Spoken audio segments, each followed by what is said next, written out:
Hi everyone, welcome back to our channels. So let me introduce my team first. Hi, my name is Kunpiya Phomnim.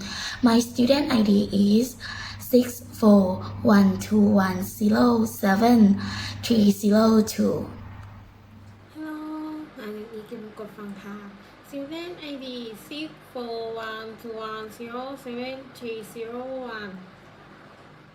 Hi, my name is Thawanathai Loiho. My nickname is Earn. My ID student is 64121073320. And today we will learning about how model and math in economics. Let's get started. So first, let's look it back to the economics.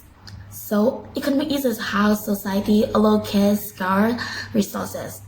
Let's look it at the allocate. When we're talking about allocate, we will thinking about how people decide to do something. For example, let's say that people has firms and they need to decide how much labor, how much capital they need to use to produce good things.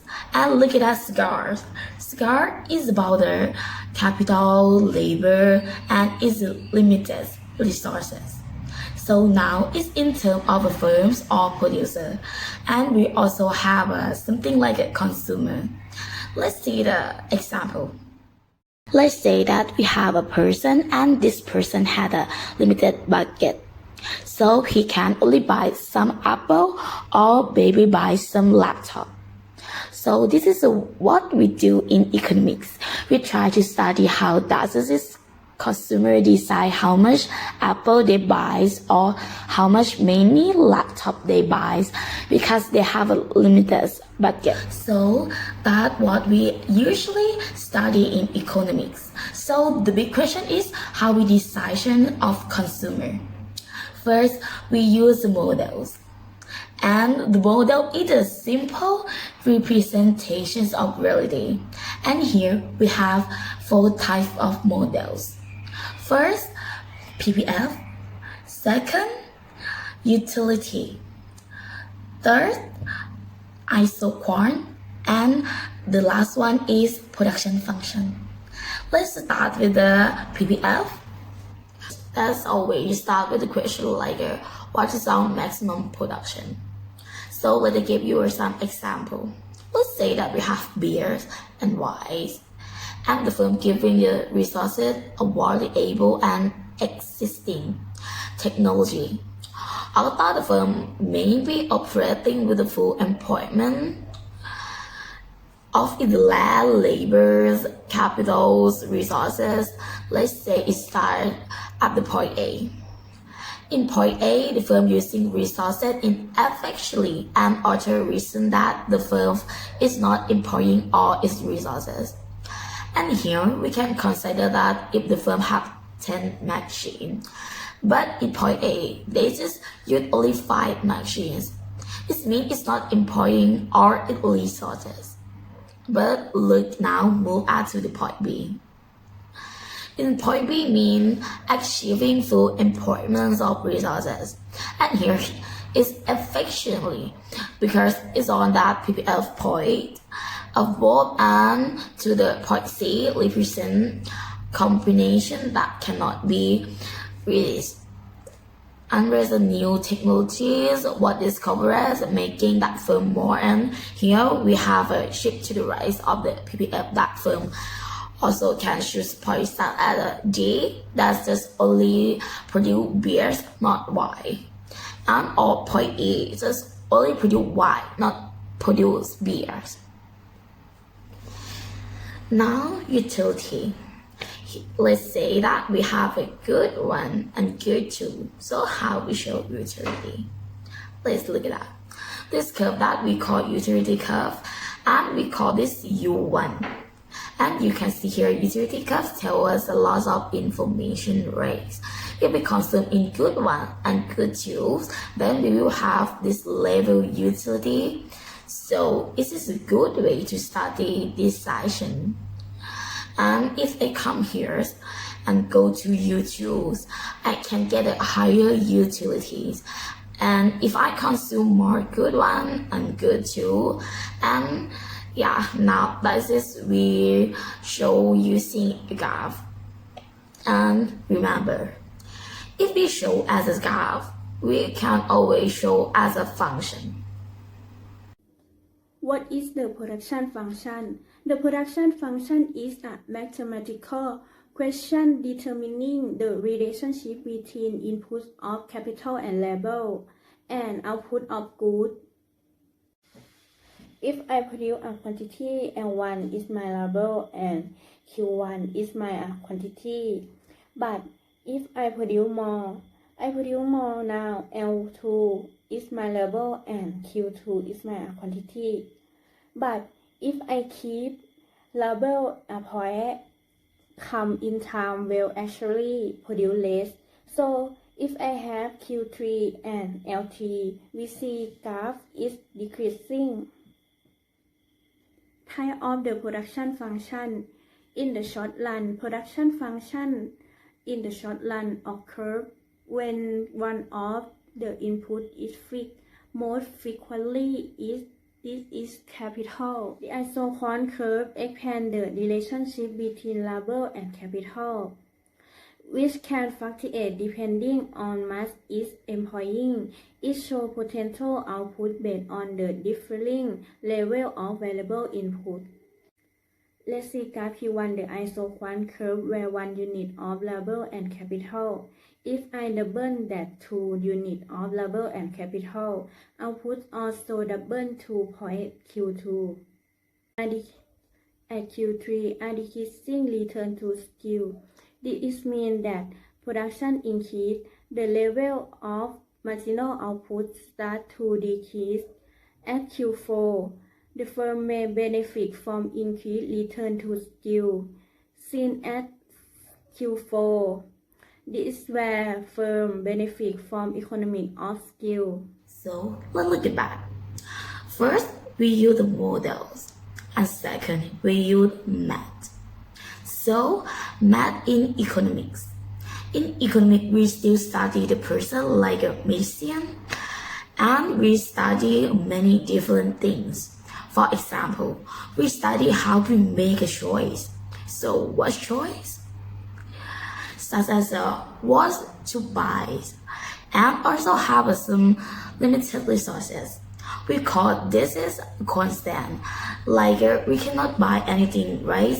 So that we also have an income constant or budget constant.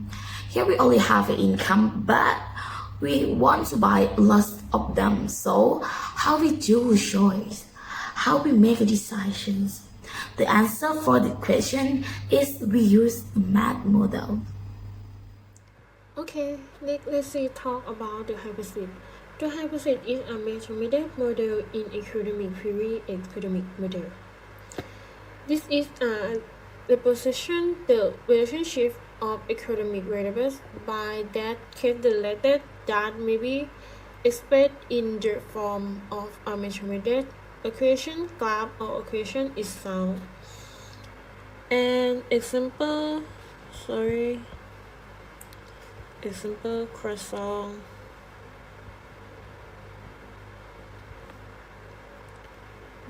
is K into cost and labor. Okay, and so K increase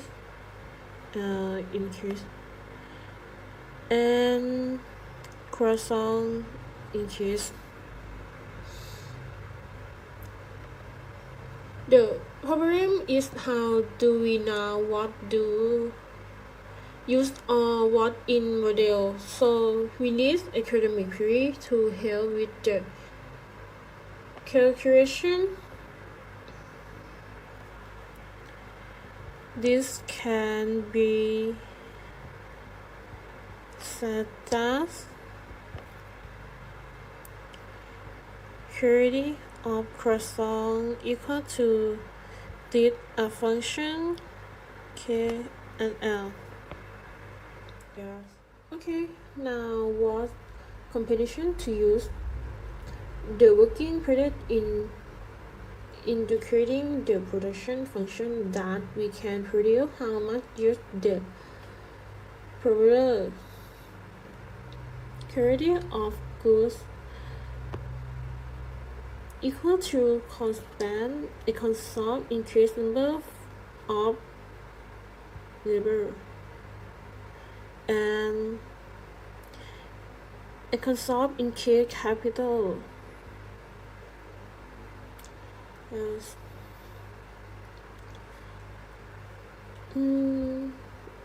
How Q change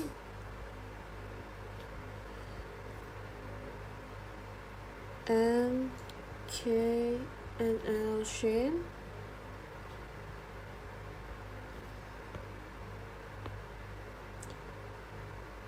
example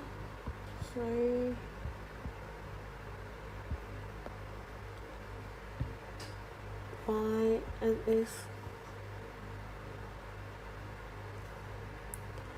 is function y equal to 1 plus 2x by way of finding dy by dx, where x affects y. So, in this case, dy by dx will be equal to 2.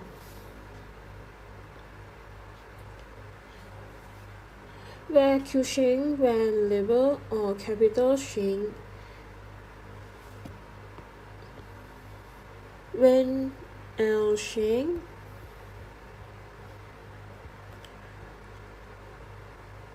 K limit constant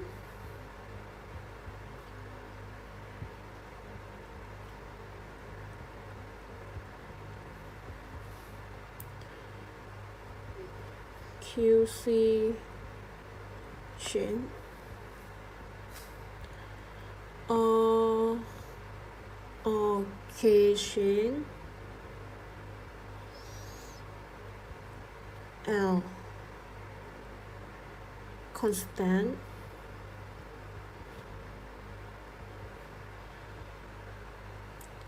Okay, this is arbitrary, but we can see other effects. Hello, I'm from International Economics from Maejo University. My name is Kunpiya Pumnim. So after you watching our videos, that you have what's your opinion? I think society allocates scarce resource if people decide to do something or buy something, right? Yeah, people has like the example. People have firms. They need to decide how much capital, labor they need to use to produce a good things. In graph PPF, if I produce goods at point A and point C, why I can produce? Because at point A, using resources inofficially and other resources that the firm is not employing all its resources. And point C represent combination that cannot be reached unless a new technology was discovered, making the firms more. Okay, I understand. In graph production function in long run, the isoquant curve, how is it important? Isoquant expand the relationship between labor and capital. It shows potential output based on the different level of volume built input. Okay, I see graph Q1 is demonstrate the isoquant curve where 1 unit of capital and 1 unit of labor are used, right? Yeah, and you have another question? I just have a question that I don't understand. Okay, thank you for watching our video and interview with us. Thank you. You're welcome.